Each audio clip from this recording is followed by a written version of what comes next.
Trump एक बड़ी कामयाबी के तौर पर गाजा समझौते को दिखा करके ईरान को आइसोलेट करने। देखिए, आपने देखा ट्रंप ने पिछली बार कहा, 1 साल पहले कहा मैंने 11 जंग रोके।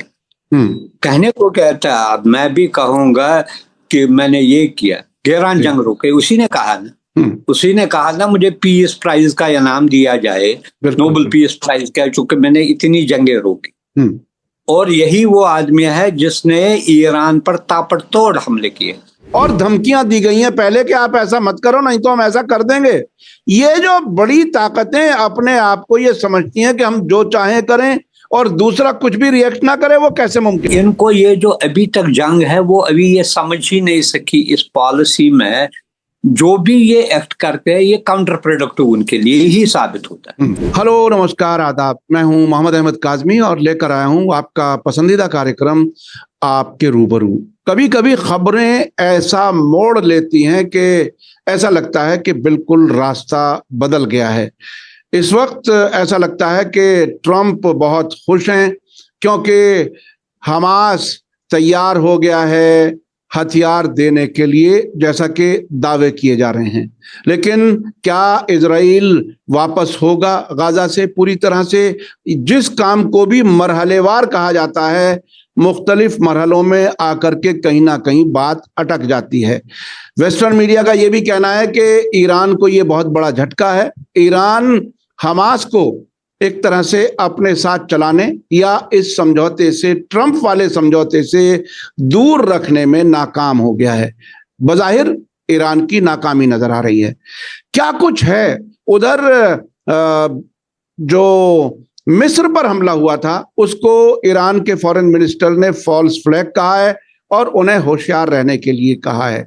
कई बार फॉल्स फ्लैग हो चुके हैं इजराइल और अमेरिका के जरिए, खासतौर पर इजराइल के जरिए, ताकि अरब मुल्क ईरान से लड़ पड़े। इन तमाम हालात को समझने के लिए मेरे साथ खास मेहमान हैं सीनियर जर्नलिस्ट शेख मंजूर साहब, जिनको आप काफी पसंद करते हैं क्योंकि उनकी इंफॉर्मेशन और उनका तज्जिया बहुत ही बेबाक होता है, बहुत गहराई होती है। मुझे लगता है कि आपको आखिर तक रहना चाहिए इस वीडियो में और समझना चाहिए कि आखिर ये मोड़ क्यों अहम है। क्या वाकईन मोड़ है या ये सिर्फ कुछ देर की राहत है? शेख मंजूर साहब, वेलकम है आपका। मीडिया स्टार वर्ल्ड को आप वक्त दे देते हैं, उसके लिए बहुत बहुत शुक्रिया। ये गाजा पीस प्लान के आगे बढ़ने की जो खबर आई कायरो से, जिसे काहिरा कहते हैं उर्दू वाले, हिंदी में, वहां से जो खबरें आ रही हैं उसको आप कैसे देख रहे हैं? क्या वाकई ईरान के लिए बहुत बड़ा झटका है? क्या है? देखिए, एक तरफ तो जंग जारी है, एस्केलेट हुआ है, बहुत से कंट्रीज इसमें इन्वॉल्व भी हो गए हैं डायरेक्टली या इनडायरेक्टली। जैसे आपने कहा, इससे पहले भी जो कैरो पर, इजिप्ट पर जो हमला हुआ है, जिसके बारे में ईरान के वजीर खारजा ने ऑलरेडी इजिप्ट को कहा है ये फॉल्स ऑपरेशन है, इसको जो है किसी न किसी तरीके से कुछ अरब कंट्रीज को ड्रैग करने की कोशिश की जा रही है, इसमें टोटली इन्वॉल्व होने की। दूसरी तरफ अमेरिका, वेस्टर्न, खासकर अमेरिका और इजराइल, जो जंग में इनको ह्यूमिलेशन हो रही है।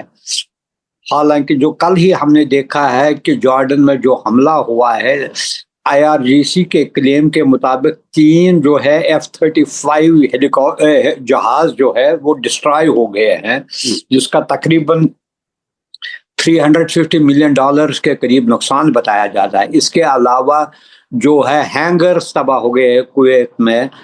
ये सारा जो है डाइवर्ट करने की अटेंशन है ताकि ये प्रोजेक्ट किया जाए कि हमने ईरान को एटलीस्ट गाजा के मसले पर आइसोलेट किया है। लेकिन अब देखिए, ये जो है कि उन्होंने कहा कि एक शर्त ये भी थी, बोर्ड बनाने के बाद ये था कि गाजा में हमस जो है उसको डिसआर्म करने की कोशिश की है।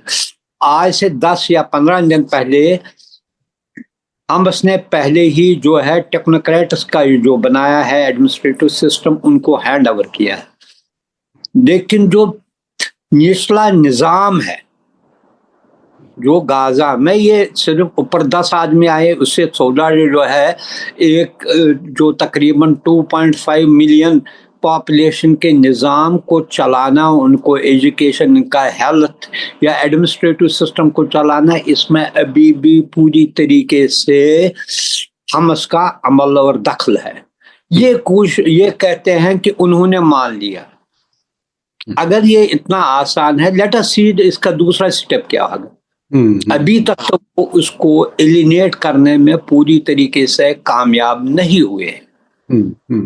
एक स्टेप कहा है, अब ये देखना है हु इज गोइंग, सपोज उन्होंने सरेंडर किया, किसके पास ये मॉरल अथॉरिटी है, या यूएन चार्टर्ड कोई यूएन का रेजोल्यूशन है जिसको अथॉरिटी दी है वो उसको डिसआर्म करे।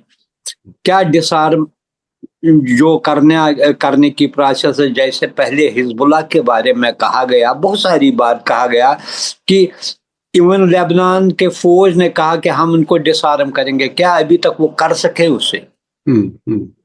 Is a practical difficulties. ये ऐसे नहीं खत्म हो रहा है। क्या अगर वो नहीं करेंगे then it will lead to confrontation, किसके साथ कर रहे? ये चीजें जो है अभी एक चीज होने में बातचीत है, शायद अगर हम इसका डेलीगेशन वहां गया है, ये चीजें वहां पर हो जाएंगी डिस्कस। लेट अस सी इसके सेकंड फेज में क्या क्या जो है नकात जिन पर दोनों साइड्स जो है एग्री करेंगे, किन पर नहीं हो जाएगा। ये नहीं है कि वो वहां गए और बस एकदम, आपने देखा कितनी बार, कितने ईरान और अमेरिका ने कब मुआहदा किया, MOU कब साइन किया, उसके बाद भी लड़ाई चल रही है। इनफैक्ट एस्केलेट ही हुआ है, बहुत सारे कंट्रीज इसमें इन्वॉल्व हुए हैं। ये इम्प्लीमेंट करने में, एक मुआहदा करने में और उसको इम्प्लीमेंट करने में लेटर एंड स्पिरिट जो है बहुत फर्क होती है। इसलिए let us not jump to the conclusion, हमें ये देखना है। अभी किसी नतीजे पर नहीं पहुंच सकते। अभी ये देखना है कि इम्प्लीमेंटेशन कैसे होता है। और इसमें शेख साहब एक बात और सामने आ रही है, इजराइल इस मुआहदे के खिलाफ अपनी बात कह रहा है और अमेरिकन मीडिया ये कह रहा है कि अगर ऐसा हुआ तो ट्रंप बहुत डिसअपॉइंट हो जाएंगे अगर इजराइल ने फिर से वो हरकत की तो। क्या कुछ है शेख साहब, जरा कैमरा ये ठीक कर लीजिए, ये थोड़ा सा ठीक कर लीजिए। हाँ, यहाँ रोक, अगर रुक सके तो। देखिए, इजराइल कब इसके मुआहदे के हक में ही था? कभी भी नहीं। जब भी हुआ है उसने कहा वो तैयार भी नहीं था।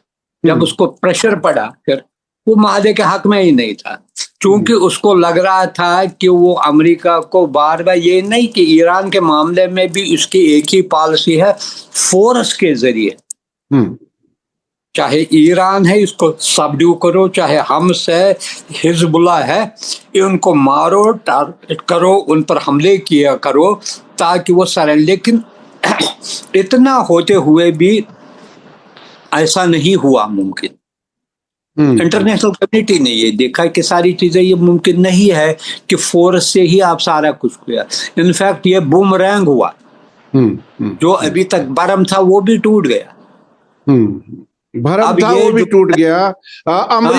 अमेरिका और इजराइल अब तक हर किस्म की ताकत इस्तेमाल कर चुके, मेरे ख्याल से न्यूक्लियर के अलावा बाकी सब ताकत इस्तेमाल कर चुके और नाकाम भी हो चुके। फिर भी आखिर इजराइल को ये उम्मीद क्यों बनी रहती है कि ट्रंप हमारे कहने पर कुछ भी करेंगे? उनका दिमाग जो है फोर्स के अलावा उनको सोचते ही नहीं है। आज ही एक रिपब्लिकन पार्टी के वो बड़े जो है सिक्योरिटी एक्सपर्ट भी है, उसने कहा ये अमेरिका का पॉइंटलेस वार है स्ट्रेटेजी। इस वार में एस्केलेशन होगी लेकिन किसी को फायदा नहीं होगा। होता क्या है, हुआ क्या है अभी तक जो हम देखते हैं, फरवरी 28 से लेकर आज तक हुआ क्या है, इतनी चीजें की, लेकिन अल्टीमेटली कहीं ना कहीं एक तरफ आप कहते हैं मैं वार को एस्केलेट करता है, दूसरी तरफ आप कहते हैं जो नेगोशिएशन अभी भी ओपन है और उसके लिए कोशिश भी की जा रही। कहीं ना कहीं आपको आप रियलिस्टिक बनकर इन सारे मसले का हल ढूंढना चाहिए, क्योंकि जो आपने यूज ऑफ फोर्स किया, माइट का इस्तेमाल किया, that has not proved successful for America. वो उससे नुकसान ही उसको हो रहा है, दिन ब दिन उसको जो है इससे प्रॉब्लम। लेकिन अब दूसरे साइड में जाओ, अब सबसे ज्यादा जो प्रॉब्लम है वो कर रहे हैं पहले स्ट्रेट ऑफ हॉर्मुज, अब बाबुल मंडप। अब इसमें ये देखिए कि ईरान की भी ये कोशिश होनी चाहिए कि खासकर उसका जो हमसाया है, पर्टिकुलरली ओमान, उसके साथ जो उन्होंने कोई किया, उनके साथ परमानेंटली कोई इसके लिए एग्रीमेंट तैयार करे। अब यहाँ पर ईरान और ओमान के दरमियान कहीं ना कहीं डिफरेंसेस है। वो इस साइड में कि ओमान कहता है कि गल्फ जो कंट्रीज है इनको भी इसका हिस्सा बनाया जाए, जिसकी वजह से कोई एग्रीमेंट नहीं होता है। लेकिन ये जरूरी है कि ईरान को खासकर ओमान को विनवर करने की कोशिश करनी चाहिए। इस वक्त कहीं ना कहीं फ्लेक्सिबिलिटी दिखानी चाहिए ताकि वो ज्यादा से ज्यादा अपने दोस्त, अपने अलाइज को बढ़ावा दे, और जो वो कोशिश कर रहे हैं थे पहले आइसोलेट करने की, उसको नलिफाई किया जाए। ये एक। दूसरा है बाबुल मंडप। अब इसमें क्या है, इसमें एक तो हूतीज और सऊदीज की पुरानी राइवलरी है। जब से सऊदी ने उन पर हमला किया है और कोलेशन बनाई, 15-16 कंट्रीज की कोलेशन बनाई है, उन पर ताबड़तोड़ हमले के, इसके रिटाइलेशन में कहीं ना कहीं ये था, हालांकि बीच में इनके दरमियान एक किस्म का ट्रूस भी हुआ था, हमले नहीं होते थे, लेकिन ये वो समझते हैं this is the right time for them to strike against Saudis. Saudi के 3 बंदरगाह है इसमें आते हैं, और इसमें जो यनबू वाला है वो सबसे ज्यादा वहां पर चल रहा है। लेकिन इसके साथ साथ 7 कंट्रीज के जो है रेड सी में बंदरगाहें हैं। इसमें सूडान के भी है, इजिप्ट का भी है, इजराइल का भी है, एरिट्रिया का है, इवन सोमालिया के जो पायरेट्स जो काम कर रहे हैं वो इसी रीजन में कर रहे हैं काम। इसलिए वहां पर ये बड़ा बनेगा। फिर it will expand to these countries. Already Israel का जो इलाक, शायद उनका जो पोर्ट है वहां पर रेड सी में, उसको ऑलरेडी पहले ही ईरान ने उस पर हमले किए थे पहले, जिसकी वजह से वो इतना, हालांकि वो उनका बड़ा इंपॉर्टेंट पोर्ट है आफ्टर हैफा पोर्ट, इस पर भी हमले हुआ है। लेकिन ये जो अभी जो हुआ इजिप्ट के पोर्ट पर जो हमला हुआ, इससे फिर ईरान को ये क्लैरिफाई करना पड़ा कि नहीं, इसमें ये जो है flag operation, false flag operation होगा। शायद इसकी कोशिश ये थी कि इजिप्ट जो कोशिश कर रहा था अलॉन्ग विद कतर, पाकिस्तान या तुर्किया, कि इस मसले का डिप्लोमेटिक हल ढूंढा जाए, उसको आइसोलेट करने की कोशिश की। लेकिन वो मैच्योर्ड अमंग अरब कंट्रीज, इजिप्शियन जो है वो, उनको पता है, चूंकि उनको एक तरफ सबसे बड़ा खतरा जो है इजराइल से है, जो गाजा का सारा कुछ है उन्हीं पर, उन्हीं से वहां पर ही इन्फ्लक्स होता है। अगर वहां पर तबाही होती है वो वहां ही भागते हैं। इसलिए वो उन्होंने फिर भी कहा कि हम इस मसले का डिप्लोमेटिक हल ढूंढना चाहते हैं, इसी वजह से ये मसला हल होगा। लेकिन ये जब दोनों मसाइल इकट्ठे आए हैं, एक फ्रस्ट्रेशन सी अमेरिका और इसके अलाइज को आई है। वो इसी वजह से जो हमने देखा लेटेस्ट एस्केलेशन। बट मेरी पूरी उम्मीद थी, पहले भी मैंने आपने कहा ये फुल फ्लेज्ड नहीं होगा, एस्केलेशन होगी, जैसे अटैक्स होंगे एक दूसरे पर। लेकिन जब ये विंडो ऑफ अपॉर्चुनिटी इन्होंने रखी है ओपन टॉक्स के लिए, अभी रिसेंट 2 दिन पहले कहते थे शायद फिर ये जिनीवा या कहीं और मिलने को तैयार है, कहीं ना कहीं अमेरिका भी बियॉन्ड एनी पॉइंट वो इसको नहीं स्ट्रेच करेगा। अमेरिका भी बहुत आगे नहीं जा पाएगा, बड़ी जंग नहीं कर पाएगा। लेकिन एक बात बताइए शेख साहब के ये जो गाजा वाला जो समझौता जो बताया जा रहा है, अभी उस पर अमल होना बाकी है। जैसा कि आपने बताया कि अभी तो ये देखना पड़ेगा कि कौन आगे बढ़ता है और कितना उस पर अमल होता है। खुद इजराइल उससे पीछे भागने के इम्कान है। तो ऐसे वक्त में क्या ट्रंप एक बड़ी कामयाबी के तौर पर गाजा समझौते को दिखा करके ईरान को आइसोलेट करने या ईरान को सरेंडर कराने की कोशिश करेंगे? क्या इसके क्या मानी है? देखिए, आपने देखा ट्रंप ने पिछली बार कहा, 1 साल पहले कहा मैंने 11 जंग रोके। कहने को कहता, अब मैं भी कहूंगा कि मैंने ये किया, 11 जंग रोके। उसी ने कहा ना मुझे पीस प्राइज का इनाम दिया जाए, नोबेल पीस प्राइज का, चूंकि मैंने इतनी जंगें रोकी। और यही वो आदमी है जिसने ईरान पर ताबड़तोड़ हमले किए, पिछले साल भी किया, इस साल भी किया। तो अब पहले ये डिसाइड करना है इसने जंग क्या किया। यही वो आदमी था जिसने कहा इसको जो है यानी कि कहीं किस्म का टूरिज्म स्पॉट बनाया जाए इसको। अब यही अब कहता है, अगर होगा क्या अभी इम्प्लीमेंट हुआ है जो उसने कहा है, उसमें ये जो एग्रीमेंट था, इससे क्या आइसोलेट हो जाएगा? क्या जो हमस है वो अपनी आइडियोलॉजी शिफ्ट करेगी? क्या हिजबुल्लाह जो इस एरिया में है, एक्टिव है, अभी तक रहा है, वो सारा उनके हक, ध्यान वन कैन से कि ईरान को आइसोलेट होगा? क्या ईरान के जो प्रॉक्सीज है, चाहे वो इराक में है, चाहे हुतीज है, चाहे हिजबुल्लाह, उन्होंने डायरेक्टली और इनडायरेक्टली वो नहीं, अमेरिका के जो एलाइज उन्हें समझा जाता है उन पर अटैक नहीं करते? मुझे बताइए, ये कल का मसला। दिन पहले ही इराक का जो है, इराक में जो पहले जो बनाया था जनरल, जो ईरान के बड़े जनरल थे, जो उसने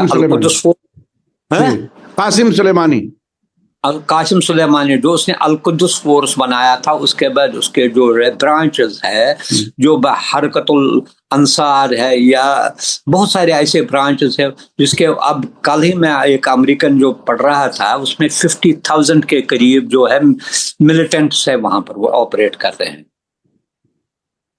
वो बहुत सारे इलाकों में कर रहे हैं, और उनके पास ड्रोन्स भी है, उनके पास वेपन्स भी है, हर एक, यहाँ तक के मिसाइल्स भी है, लॉन्ग स्मॉल रेंज मिसाइल्स भी है।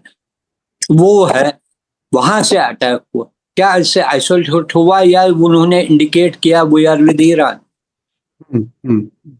ये दो चीजें सर, इसमें इराक वाले मामले में इराक के जो ग्रुप्स हैं, जो रेजिस्टेंस ग्रुप्स कहते हैं, जो हजदल शाबी, उन्होंने इनकार किया था कि हमने कोई हमला नहीं किया, और इसे फॉल्स फ्लैग हमला कहा जा रहा है, जैसे इजिप्ट पर हमले को ईरान के फॉरेन मिनिस्टर ने फॉल्स फ्लैग कहा है।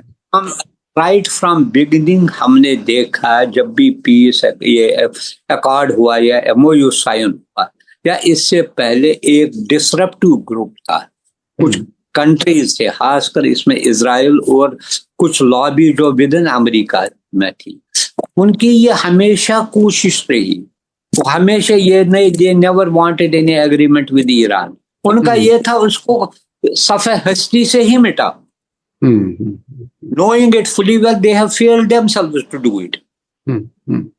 और ये है कि इस वार की वजह से जो उनके सबसे बड़े एलाई है, सपोर्टर है, फादर फिगर है, जो इसकी हालत बनी उस जंग में,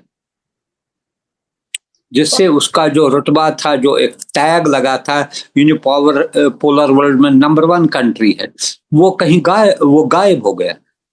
उसके बावजूद वो इसको इंसिस्ट कर रहे थे, नहीं जी आप इस पर हमला कीजिए, उनके पहले लीडरशिप को खत्म कीजिए, फिर रेजिम चेंज कीजिए, फिर न्यूक्लियर इंस्टॉलेशन, यहाँ तक कि आप जो सिविलियन जो इंफ्रास्ट्रक्चर है, चाहे ब्रिज है, स्कूल है, हॉस्पिटल, उन पर भी उस हद तक भी वो गए। और फिर भी क्या निकला? अच्छा, एक चीज समझने की है शेख साहब, मैं आपको बीच में रोक रहा हूं।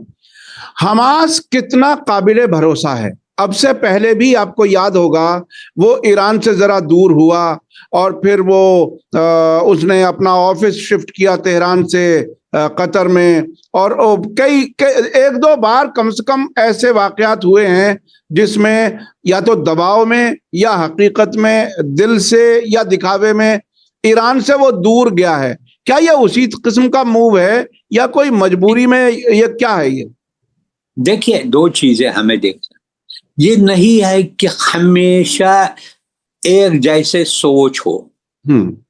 एक तो वहां पर ग्राउंड पर है, दूसरा उसका जो सपोर्टर है। ये कहीं ना कहीं जैसे हमने देखा, एक तरफ अगर लीजिए आप अमेरिका और इजराइल के, देयर आर डिफरेंसेस, है डिफरेंसेस वहां पर ऑपरेशन के में। इजराइल का एक अप्रोच है, अमेरिका का अब दूसरा अप्रोच है, but they are on one page. Basic जो है ना उसमें आप देखिए कि जो हमस में गाजा वार रहा है, इसमें अगर मेन सपोर्टर उनका रहा सो वो वाहिद कंट्री सिर्फ ईरान रहा। ये दुनिया को मालूम है, बिल्कुल कोई अरब कंट्री नहीं आई, दे नो इट। अगर उन्होंने कोई रेजिस्टेंस दी या बहुत जो उनके जो वहां पर जो बड़े बड़े कमांडर्स उनके शहीद हुए, ये बिकॉज उनको सपोर्ट फुली ट्रेंड किया था सिर्फ ईरान ने, नो अदर कंट्री। किसी ने दिया होगा फाइनेंशियल सपोर्ट या कहीं हॉस्पिटल है, कहीं स्कूल बनाया होगा, but they never gave them any military support.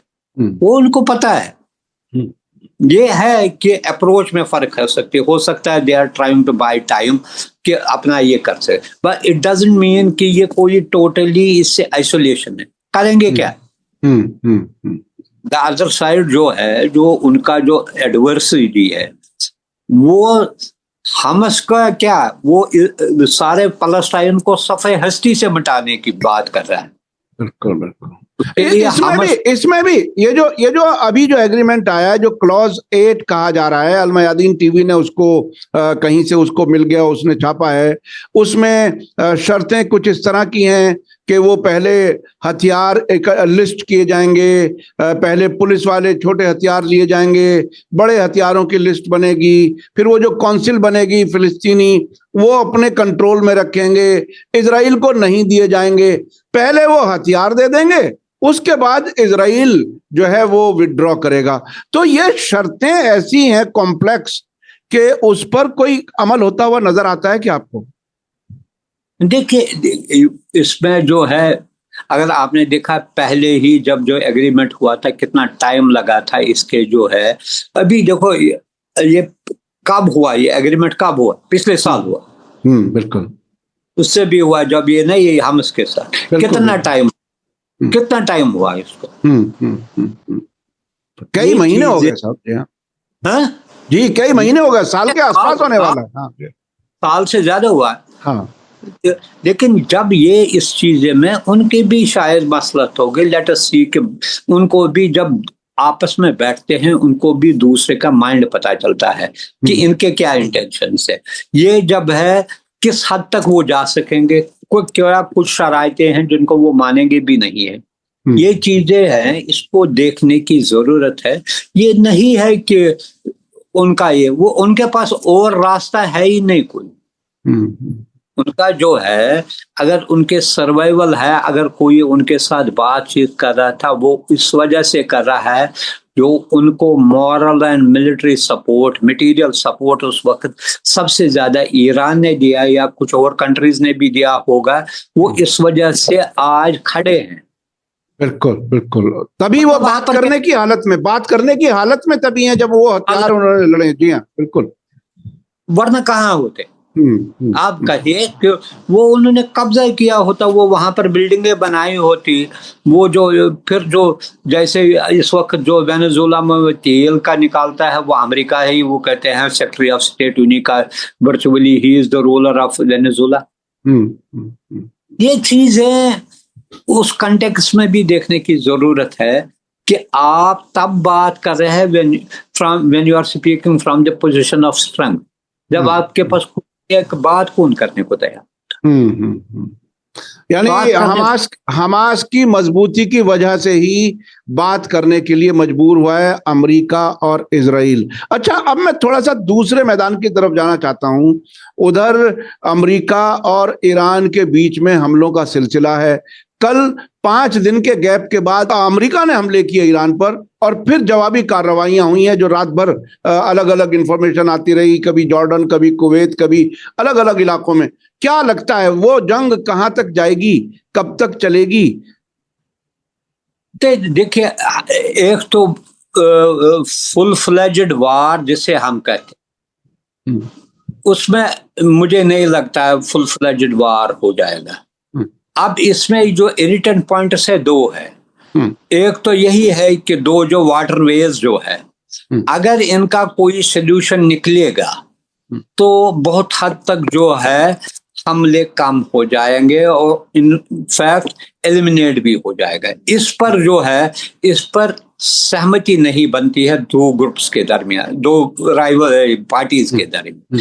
एक तो ये जो है फिलहाल जो स्ट्रेट ऑफ हॉर्मुज, अब इसमें एक और हुआ है, बाबुल मंडप हो गया। अब उसके अलावा एक और देखिए कि कैस्पियन पर यूक्रेन ने वहां से हमले शुरू किए हैं करना, जिससे इंडियन कार्गो, ये कि ये सारी अमेरिकन स्ट्रेटेजी है कि जो भी है वहां भी स्क्वीज करो, ताकि एक तो क्रूड ऑयल तो फिर बढ़ गया, लेकिन दूसरी तरफ वो प्रेशराइज कर रहा है इंटरनेशनल कम्युनिटी को कि आप भी अपना इसमें इन्वॉल्वमेंट कीजिए, ताकि ये जो दो रूट्स है, पैसेजेस है, इनको किसी न किसी तरीके से खुला रखा जाए।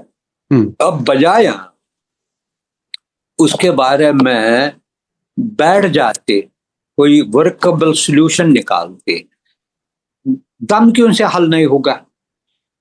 शेख साहब, ये दोनों रास्ते जो बंद हुए हैं वो अमेरिका और इजराइल के जरिए जंग शुरू होने की वजह से बंद हुए हैं, या सऊदी अरब की तरफ से सना एयरपोर्ट पर हमले करने के बाद बंद हुए हैं, और धमकियां दी गई हैं पहले कि आप ऐसा मत करो नहीं तो हम ऐसा कर देंगे। ये जो बड़ी ताकतें अपने आप को ये समझती हैं कि हम जो चाहें करें और दूसरा कुछ भी रिएक्ट ना करे, वो कैसे मुमकिन है? प्रॉब्लम ये है, वो समझते हैं शायद जो है इसी एक एक्ट से दूसरा जो है सरेंडर करेगा, दूसरा मान जाएगा। लेकिन इनको ये जो अभी तक जंग है वो अभी ये समझ ही नहीं सकी इस पॉलिसी में, जो भी ये एक्ट करते हैं ये काउंटर प्रोडक्टिव उनके लिए ही साबित होता है। होगा, यहाँ भी नुकसान होगा, ये नहीं कि नुकसान नहीं होता है, तबाही नहीं होती है। अभी देखिए वहां पर भी तकरीबन 200-300 लोग मर गए ईरान में भी, इसमें सिविलियन इंफ्रास्ट्रक्चर है उसको नुकसान पहुंचा है ये। लेकिन साथ साथ ये देख रहे हैं कि इनको ये लगता है कि हम इसको एक बार और, दो बार और, 4 बार और, ये इतना यानी कि वर्चुअली इसको मफलूज करेंगे, वो नहीं होता है। वो ये समझते ही नहीं ये क्यों नहीं होता है, ये इनके समझ में ही नहीं आता है। और इसलिए अब यहाँ से करेंगे हमला, वो करेंगे, अच्छा फिर हमला करके क्या करेंगे? अल्टीमेटली जिन पर शायद सऊदी अरब, वो भी फिर कहता है, कल ये 2 दिन पहले फिर इसको ईरानियन के साथ मुलाकात, फोन पर बात हुई, वो भी चाहते हैं इसको आप दीजिए, हमें डिप्लोमेटिक हल ही चाहिए हमें। नोबडी वांट्स के वार से उनको जितना नुकसान हो जाएगा, इतना ईरान ने उम्र भर वार ही फेस किया।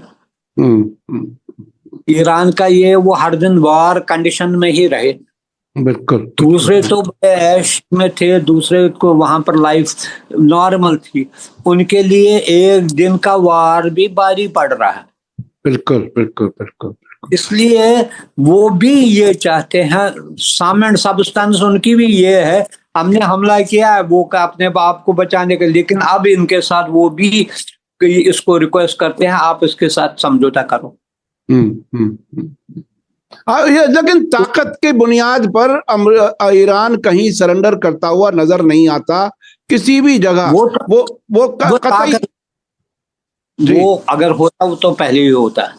बिल्कुल बिल्कुल बिल्कुल। वो जो 39 दिन या 40 दिन की वार, या पिछले साल जो 12-13 दिन की वार चली, या उसके बाद कंटिन्यूसली जो आप कर रहे हैं, आफ्टर इंटरवल शायद 10-15 दिन ही थोड़ा ब्रेक रही, करते हो हर दिन हमला करते हो, नुकसान भी होता है उनके, शायद उसको बंदर अब्बास पर किया या दूसरी जगह किया या उनके न्यूक्लियर, लेकिन वो जो है ना फिर खड़े होते हैं, फिर वो रिटेलिएशन करते हैं, फिर उनके पास वो जो उनके जो टारगेट हुआ। और अब की बार जो नया जो आया है, तकरीबन जो वो मिसाइल दागते हैं प्रिसिशन के से, और उसकी जो स्ट्राइकिंग रेट है, it is much higher than what it used to be during 39 days war. बिल्कुल। गोया उनको कोई सपोर्ट अभी आया है, खुद ही वेस्टर्न मीडिया में चाइना भी उनको दे रहा है नए टाइप के ये मिसाइल, और ये रशिया भी दे रहा है। रशिया ज्यादा उनको दे रहा है, लोकेशंस के बारे में उनको बता। ये जो होता है जॉर्डन में जो हुआ है, जो वो क्लेम करते हैं 3 जहाज इनके निकाल गए, वो इतना होते हुए जहां से हमले हो रहे हैं अमेरिका कर रहा है, इसके बावजूद अगर वो स्ट्राइक कर रहा है, ये it is amazing, it is surprising for them also. जो वो कहते हैं इसको ट्रिपल किया अब खत्म हुआ, वो अगर ये करता है तो फिर नुकसान तो बड़े को ही होता है। अच्छा शेख साहब, अभी पिछले 3, हमारे पास वक्त जरा कम रह गया, पिछले 4-5 दिन में जो 3-4 वाकये हुए, एक तो ये कि फॉल्स फ्लैग हुए इराक में और इजिप्ट में, सऊदी अरब को भी एक तरह से इन्वॉल्व कर लिया जंग में, उधर यूक्रेन की तरफ से ईरान के जहाज पर हमला करा दिया। तो क्या ये दोनों जंगें, जो यूक्रेन और रूस की जंग है और ये ईरान अमेरिका इजराइल ये जंग, क्या ये दोनों एक साथ कंबाइन होकर के कोई बहुत बड़ी जंग होने वाली है? क्या है? देखिए, मुझे नहीं लगता। हालांकि आज सऊदी अरब ने जो है नावल पैसेज के बारे में उन्होंने 10-12 कंट्रीज की एक ग्रुप भी बनाया, कोलेशन भी बनाई। उसमें जिबूती है, पाकिस्तान है, टर्की है, इजिप्ट है, बहुत सारे कंट्रीज है इसमें इन्वॉल्व, लेकिन वो है स्मूथ पैसेज के लिए। उसका जो है लबलवाब जो है स्मूथ पैसेज। देखिए, कोई भी कंट्री जो है, सबसे पहले खासकर ये जो गल्फ कंट्रीज है जिनका कारोबार जो है बिजनेस है बिलियंस में, वो नहीं चाहता है किसी किस्म के वो वॉर में इन्वॉल्व हो जाए। ये तो क्लियर बन गया है कि यहाँ तक कि यूएई के बारे में पहले कहा करते थे। आप देखिए पिछले 15, अभी मैं यूरोपियन पेपर ही पढ़ रहा हूँ कभी कभी, उनमें भी ये तब्दीली है। They don't want to confront totally with their neighbour, जो उनका इमीडिएट नेबर, वो चाहते हैं हालांकि रिलेशंस अगर अच्छे भी नहीं है, खराब भी ना रहे। जैसे वो कहते हैं, you change friends, you can not change your neighbours. वो ऐसी ही इन सारी कंट्रीज की सिचुएशन है। अगर इनको इकोनॉमिक स्टेबिलिटी चाहिए, इनको चाहिए वो जो प्रोग्रेस कर रहे थे, डाइवर्सिफिकेशन ये कर रहे थे फ्रॉम ये, उनको ये चाहिए अमनामा वो, और वो लड़ने में इनमें इतनी वो जो है क्षमता नहीं है, फोर्स नहीं है इतना जितना ईरान के पास है। ईरान की पॉपुलेशन इनसे कहीं ज्यादा है। अगर सारे 6 कंट्रीज या इवन 8 कंट्रीज को एक्सेप्ट इजिप्ट को मिला जाए, इनके जो है वो ये सारे कुछ 3 करोड़ भी नहीं है, यहाँ पर 10 करोड़। और दूसरी बात, वो बैटल हार्डन है ईरानियन, उन्होंने सिर्फ जंग ही देखे। उसमें जो है वो आती है रेजिलेंस आती है, उसमें जो स्ट्रेंथ आती है फेस करने की, वो बहुत ज्यादा होती है। इसलिए ये नहीं चाहते हैं। साथ ही ये अब उनके प्रेशर से वो अमेरिका को भी नहीं छोड़ सकते हैं। अब अभी अमेरिका के साथ इसने एक न्यूक्लियर डील की जिसके आवाज उन्होंने कहा बिलियंस ऑफ डॉलर। दूसरी तरफ वो उनसे फौजी सामान भी लेना चाहते हैं। लेकिन ये जो है उनका जो है अभी इस सिचुएशन में वो पहुंचे हैं, they don't know how to wriggle out from this situation. वो कभी वहां जाते हैं उसको यही बचाएगा, कभी यहाँ जाते हैं यही बचाएगा। जब तक ये जो सेटल नहीं होगी डेस, यानी कि वहां पर क्लैरिटी सिचुएशन नहीं होगी, then they have to assess their own security situation, regional situation क्या है, and then they would be. लेकिन इसमें भी एक जो मैं बार बार पहले दिन से कहता है, इट इज अमेरिकाज लॉस। चाहे 1 कंट्री ही, 2 कंट्री ही, 3 कंट्रियां ही अगर गल्फ से उनके हाथ से निकल जाएंगे, दे आर लूजिंग गल्फ। लेकिन एक ये भी हकीकत है, ईरान बार बार ये कहता है कि जब तक अमेरिका इस इलाके में रहेगा, जब तक इजराइल रहेगा, तब तक ये इलाका सुकून से नहीं रह सकता, चैन नहीं रह सकता। क्या आपको क्या लगता है? देखिए, वो उनको भी अब रियलाइज हुआ, जो प्रेजेंस ऑफ जो है यूएस फोर्सेस है, इट हैज ये डेटरेंट नहीं रहा, but it has proved danger for them. बिल्कुल बिल्कुल बिल्कुल। तो अमेरिका का वजूद ही इन मुल्कों के लिए खतरा साबित हो रहा है। हालात बहुत ही फ्रेजाइल हैं, हालात बहुत तेजी से बिगड़ भी सकते हैं, लेकिन शेख साहब जिस तरह से कह रहे हैं कि शायद कोई बड़ी जंग ना हो, हमारी उम्मीद है कि ऐसा ना हो, लेकिन आने वाले वक्त में क्या कुछ होगा हम नजर रखेंगे, आपको बताएंगे। शेख साहब बहुत बहुत शुक्रिया, आपने हमें वक्त दिया। मैं अपने दर्शकों से कहूंगा आज का वीडियो आपको कैसा लगा कमेंट्स में जरूर लिखें और ज्यादा से ज्यादा लोगों तक शेयर करें। इसी के साथ मुझे दीजिए इजाजत। धन्यवाद, शुक्रिया। जय भारत, जय हिंद। हमारे चैनल मीडिया स्टार वर्ल्ड को सब्सक्राइब कीजिए और बेल आइकॉन दबाइए ताकि हमारी हर नई वीडियो का नोटिफिकेशन आपको सीधे मिलता रहे। अगर आपको हमारी खबरें पसंद आती हैं तो उन्हें अपने व्हाट्सएप, इंस्टाग्राम, फेसबुक और ट्विटर अकाउंट्स पर शेयर करना ना भूलिए ताकि और लोग भी हकीकत से वाकिफ हो सकें।